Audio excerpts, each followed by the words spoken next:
Okay, hello. If you've never tried one of these before, try them out. I don't know if they do them in America, but here in England we've got this drink called Naked Antioxidant. Have a little sip of that before I get started. And before I have a sip of this, think about this.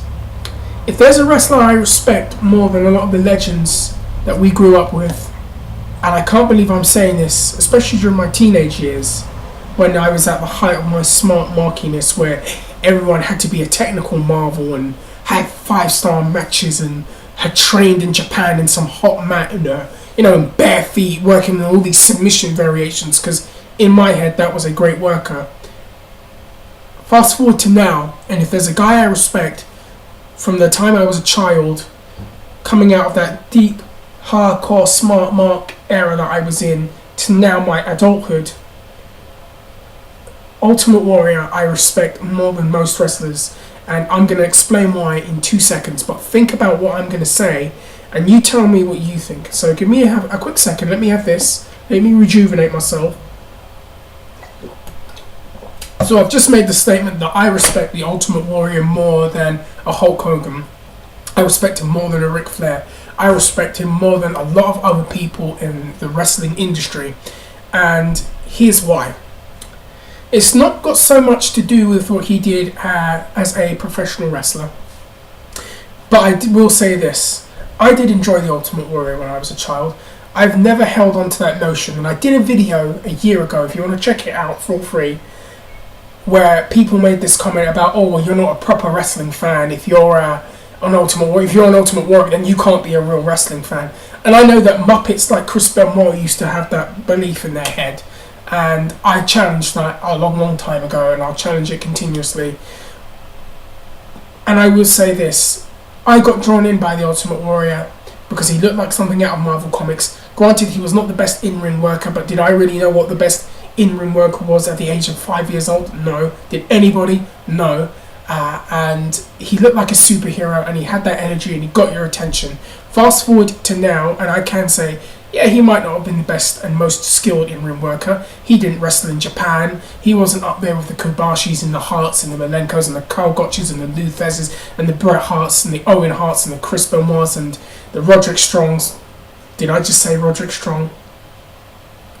Anyways, the fact is he wasn't like one of these kind of hard-hitting in-ring technicians. No, he wasn't one of those guys, but he was just a special attraction, and he worked for a time. And as I said before, you'll never know what catches on until it catches on.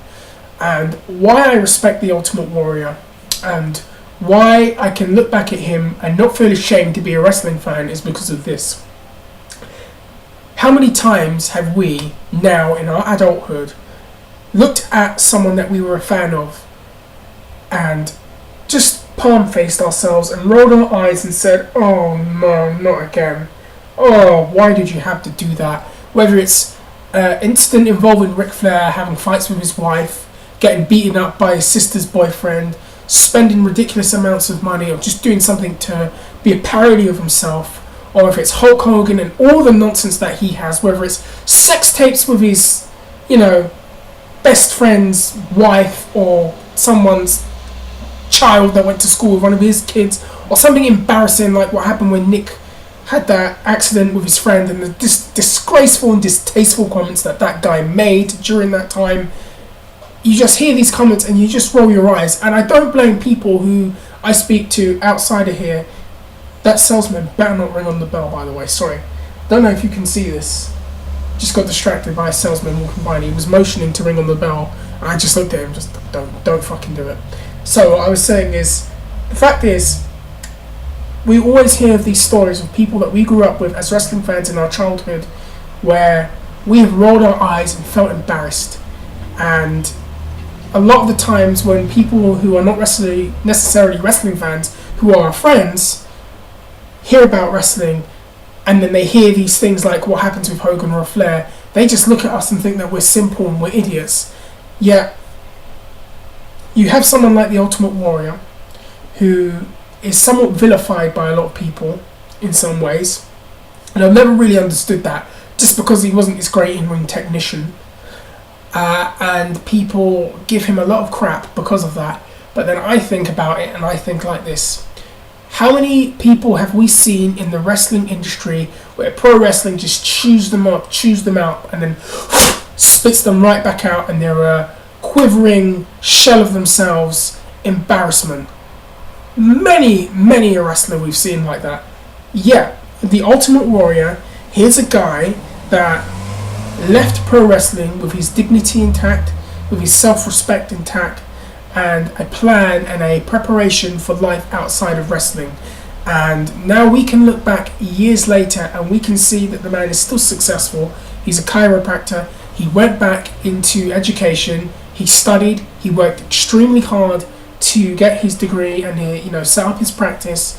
He's respected in that way. He's not an embarrassment. I can actually look and say, well, this is a success story in pro wrestling when you think about it, and feel good about being a wrestling fan in that respect, and feel like, well, you want to say these wrestlers are meatheads, but here's evidence of one guy that isn't. And then I can think of other examples like that. I mean, I could even say Lance Storm, and I could put him in that category.